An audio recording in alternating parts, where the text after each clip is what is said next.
Hello, everybody, and welcome back to another episode of Is It Fascist? Today, we're going to be taking a look at China, specifically Communist China. Now, a lot of people have been asking me to do this one, and it's a good one to take a peek at because a lot of people will call the modern Chinese government fascist, at least the post-Mao one. Because unlike Mao, a lot of the internationalism, some of the more radical progressivism, has been abandoned. We see a lot more of a vanguard party instead of a more anarchist state. It does definitely seem to a lot of people to be moving in that direction. However, I think when we're talking about China, it's important to differentiate between the Mao years and the post Mao years. So, we're going to do a double feature today where we're going to be looking at these various criteria from both a post Mao era. Specifically, I'm more familiar with Deng Xiaoping and Xi Jinping. So we're going to be looking at those as the exemplar of the post-Mao era and then the Mao era. Now this one will probably be more controversial than a lot of them, just because interpretations of modern China are very difficult. The state is very opaque. More than just about any other political change of political discourse, there's an extremely strong narrative that Deng Xiaoping was some kind of liberal who brought freedom to China, or that Mao was some kind of nationalist leader who saved China from the Japanese or whatever. There's just a lot of hagiography on both sides, and people may or may not agree with my interpretation. But this is just my attempt, as best as I can, having read several books on the subject, to kind of give my take on it. So that being said, let's take a look at them. For each of these, we'll start off with Maoism, and then we will look at post-Mao thought, and we'll see what the comparisons are. So our first criteria of fascism, an ideological syncretic mixture of reactionary conservative and revolutionary/progressive ideas. Now, I suppose you could argue that you do see aspects of anarchism in traditional Taoist philosophy, and socialism is not a concept wholly unfamiliar to China. You do see aspects of that within the Taipings. I think it was Wang Ming, and a couple previous emperors had kind of floated the idea. It's a bit like with Bolshevism or Stalinism, where people will say it owes a lot of roots to the Tsarist era, in which you have the centralized patrimonial state in which the government controls everything. In my personal opinion, though, the entire basis of Maoism is largely the destruction of traditional Chinese culture and anything that's traditionally Chinese. I think a friend of mine described it as Maoism is taking the worst aspects of peasant Han culture and mixing it with the worst aspects of Marxist peasant culture and creating this really abrasive pastiche of the two. And I tend to agree with that. The fact that like all traditional literature was banned, traditional forms of Chinese thinking were more or less made illegal during the Mao era. You had the Cultural Revolution. I would say decisively no on this standpoint. Also, one of the core principles of historical Chinese thought is the idea that right makes might, or that power flows out of virtue. Whereas Maoism came up with power comes out of the barrel of the gun. So Maoism, I'm going to have to give a 0 for this. Now we have post-Mao thought. Now, a lot of people probably disagree with me on this, but I'm actually going to give this a 0 as well. And people will say, well, it's Chinese nationalism. The modern Chinese government has embraced Chinese nationalism.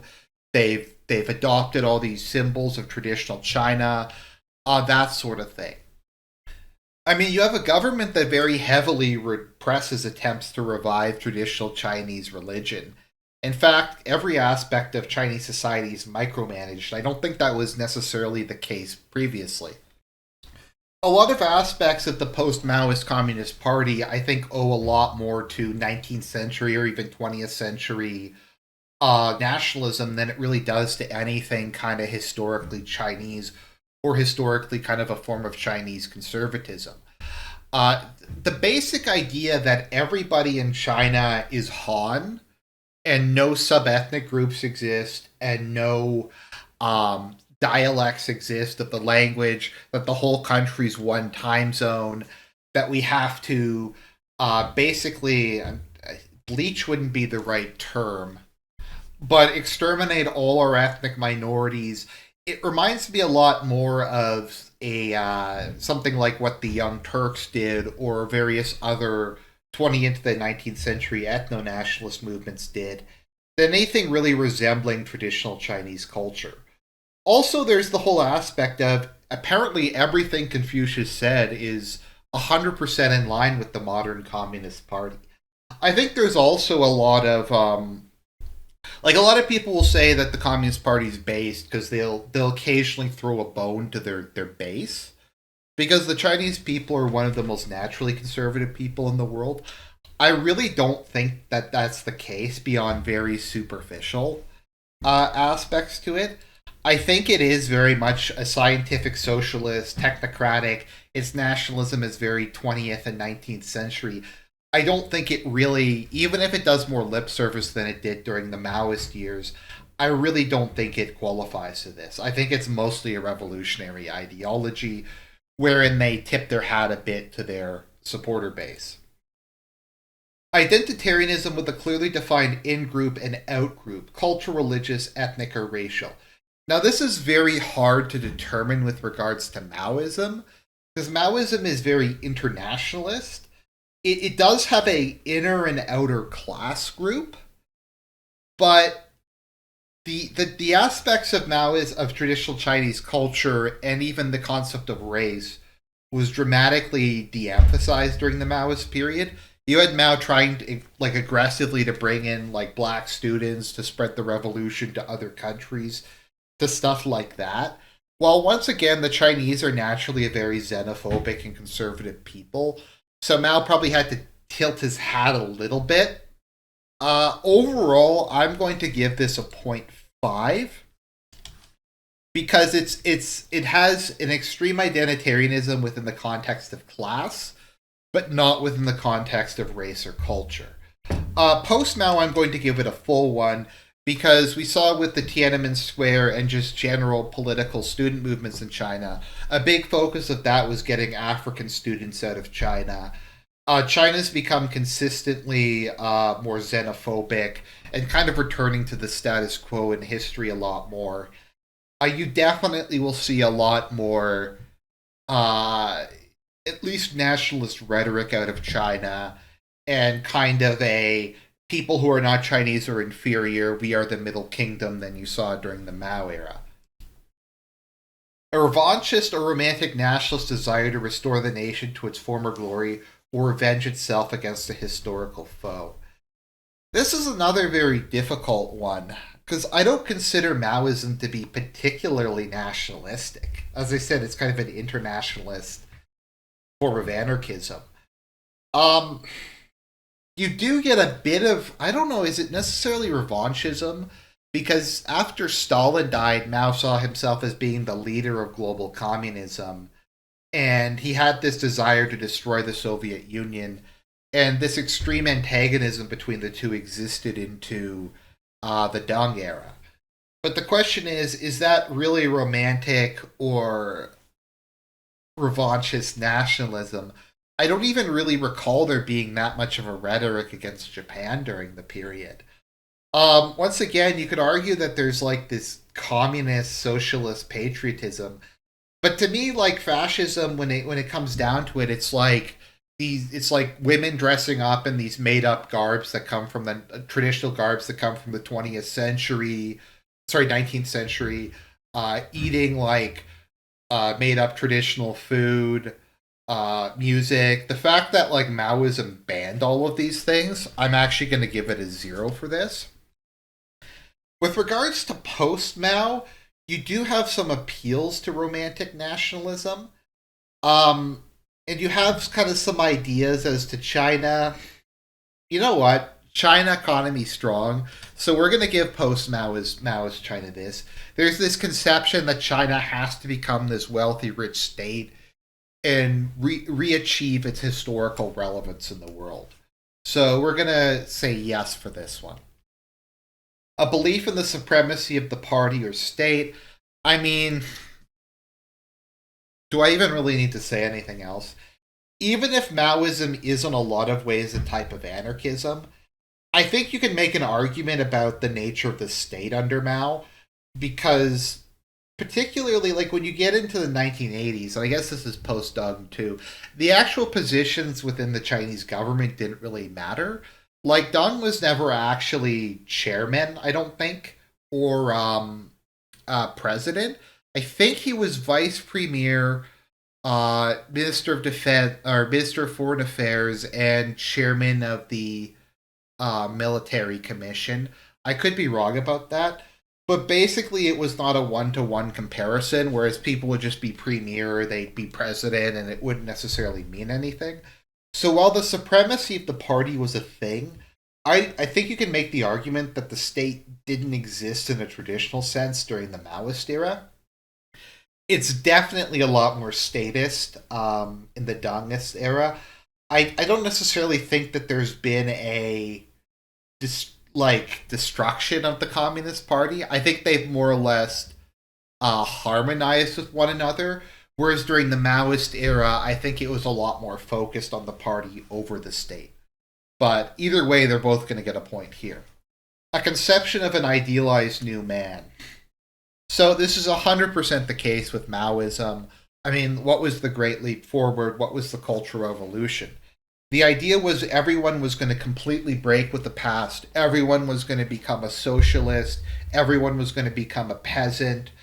And within a decade or two, China would become a rich and powerful socialist superstate.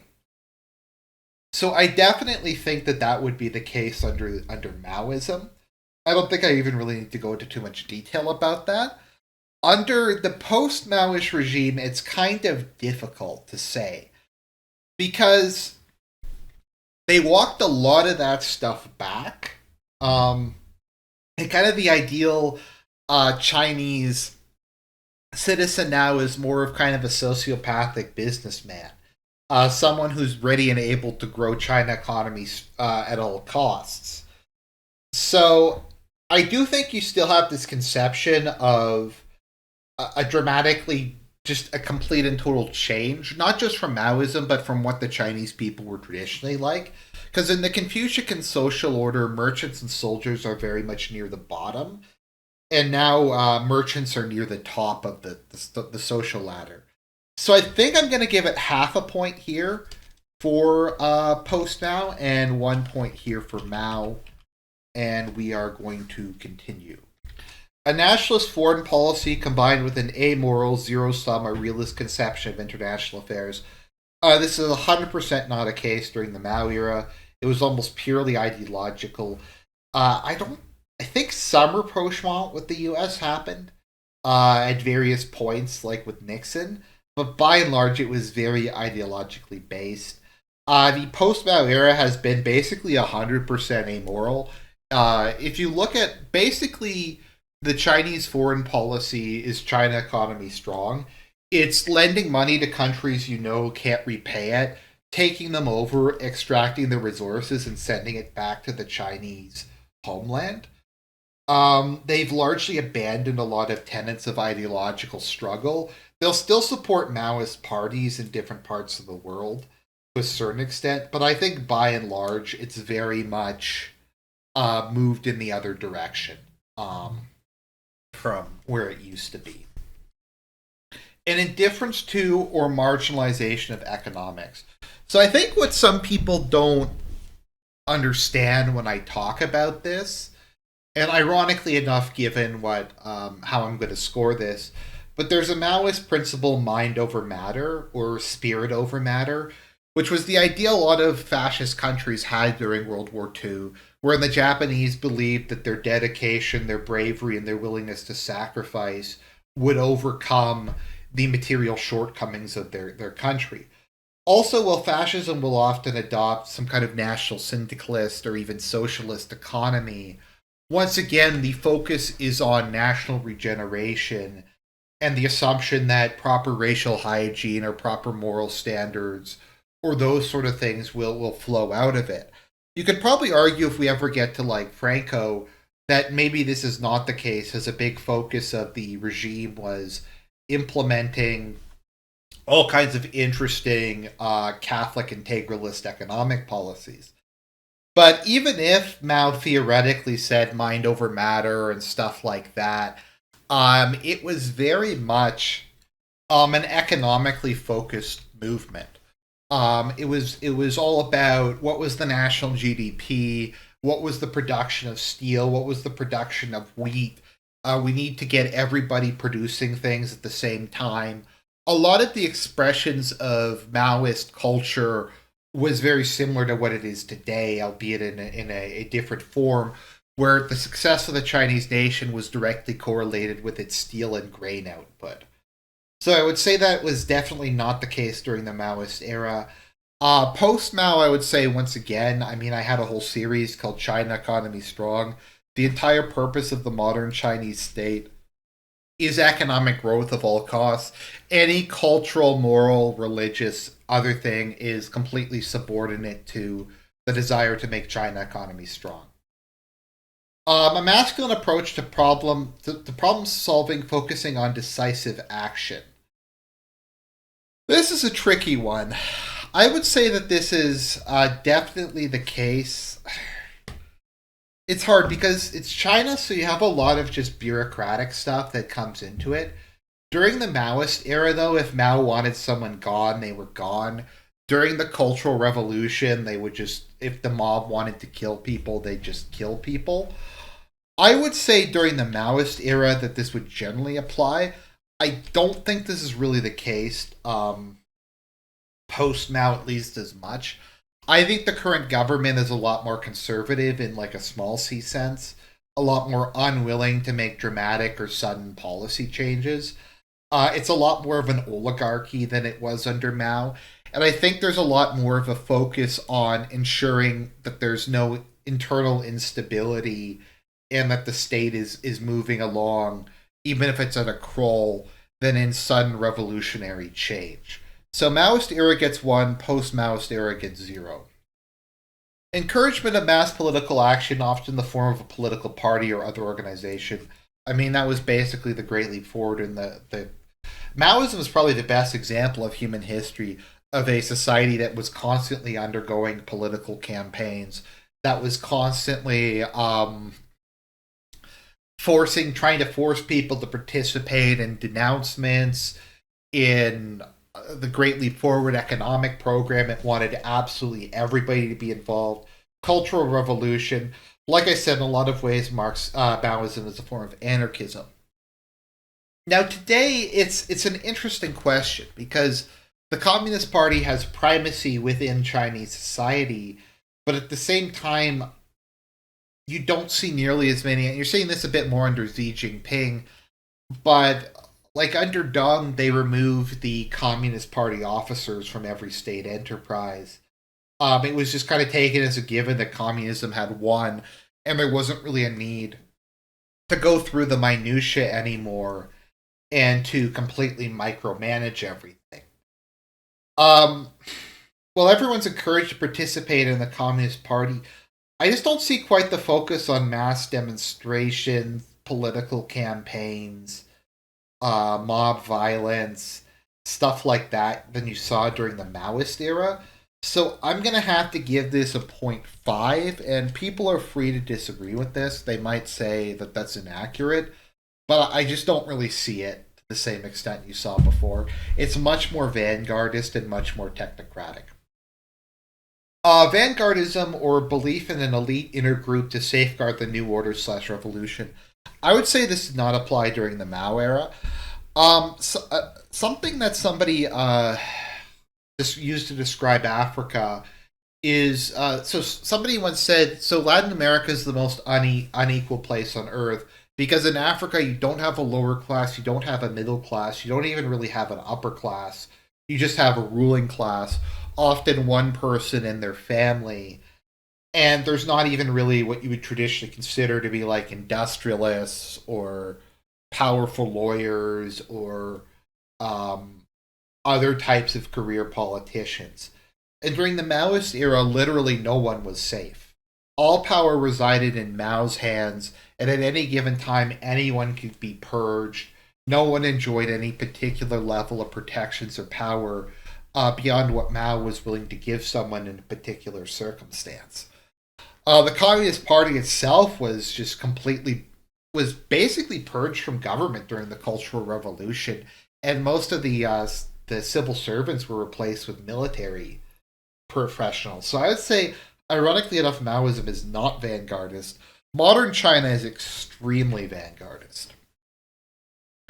The Communist Party of China is very much an elite technocratic organization, in which the state operates by the Communist Party for the Communist Party, and I guess of the Communist Party. And the elites have the focus is to maintain all power to the leadership, and it is, at least prior to Xi Jinping, something of a collective leadership. Under Deng, you imply there started to be a principle that you would not purge people the same way you did under Mao. Like, Mao's immediate successor was removed from the highest office, but he was allowed to sit on the Politburo and maintained a prestigious position for the rest of his life. A lot of people will get sidelined, or maybe they'll have their power reduced, but the outright kind of mass internal purges you don't really see as much. You might see that a bit more under Xi Jinping's anti-corruption push, but is that really kind of the same thing? There could be a political component to it, but China is extremely corrupt, and they probably do need that sort of action taken. An often charismatic leader who wields absolute or near absolute power over the state or movement. I'm going to have to go with yes for both of these. The history of communist China, at least in the periods we're looking at, is very much dictated by a charismatic leader figure. Mao especially is one of the best examples of the cult of personality of all time. Deng Xiaoping, well, a much more humble, low-profile man, it very much was his show. His power came a lot from the fact that people genuinely liked him, and they saw him as different than Mao, and no one wanted to go back to Mao. You had periods where you did not have a charismatic leader. I can't even remember his name. The guy who was briefly in power between Mao and Xing. I don't think Hu Jintao or any of the people between Deng and Xi were really that important. But Xi is definitely meets this criteria, as does Deng and Mao. So I'm going to give this a 1 for both of them. Sublimation of the individual interests into the individual rights into the interest of the group, state, or party. I mean, once again, this was the entire point of China Economy Strong. The idea that the Chinese state is basically this all-consuming entity which requires total sacrifice and commitment, either to the Great Leap Forward, to the what Deng Xiaoping fought with, we have to allow unlimited capitalism to just destroy the country so China economy can be strong. Economic growth at all costs, social stability at all costs. If you believe some of the stuff I saw, they even just kidnap people and harvest their organs to keep the leadership alive for longer. It's a very clear example of that. So that being said, let's tally both of these up. Well then, let's tally it up. For Maoism, we got 6.5 out of 12. And actually, I'm very happy with this score. Once again, I didn't pre-do this. I just was kind of doing it as we went along. But I really wanted to make this list in a fashion that just not every form of authoritarianism or every form of totalitarianism would get the fascist label. Because a lot of, I find people who do things on this will just put any form of authoritarianism in there and just say they're all fascist. They'll ignore, I think, some critical aspects, such as romantic nationalism, the fact that it is very much a syncretic ideology between conservative and progressive ideas. Also, the rejection of internationalism in favor of the national self-interest. So I think you very much can't put Maoism in that category. Well, it does have some aspects that are similar to it. The fact that, in my opinion, it is more or less a form of anarchism. The party's not particularly vanguardist, and it has kind of an extremely progressive and anti-traditional way of looking at the world, I think excludes it from being fascist.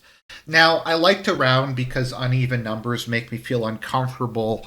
So we are going to round up the identitarian question, because I do believe under the Maoist regime they started the oppression of minorities and the forcible assimilation of them into the Han Chinese whole. So we're going to go with that. Next, we have post-Mao. Now, the difficulty with this is we got 8.5, so it is literally right in the middle of para-fascist. Well, I think a lot of aspects of post-Maoist China are definitely a lot more similar to what people would tend to consider to be fascist.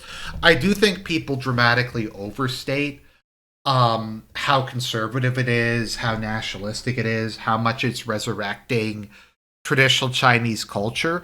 While it has abandoned internationalism, I don't think it is a syncretic movement. It is very technocratic. It's not as explicitly egalitarian as Maoism is.